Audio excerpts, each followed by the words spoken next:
কিন্তু ইউটিউব খুলে দেখেন অমুক বক্তার মাহফিলে বাধা, অমুক বক্তার মাহফিলে বাধা, অমুক তাফসিরুল কোরআন মাহফিলে বাধা।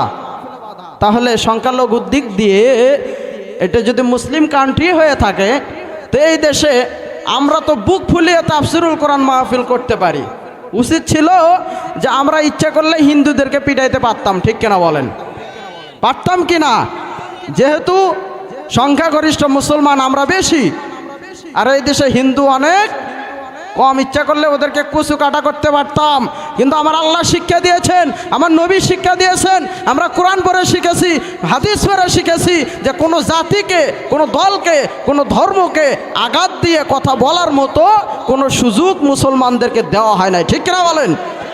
এই জন্য আমরা কোরআন থেকে শিখেছি যে হিন্দুদেরকে কটাক্ষ করা যাবে না, গালি দেওয়া যাবে না, তাদের ধর্ম তারা পালন করবে, আমাদের ধর্ম আমরা পালন করব, ঠিক কিনা বলেন?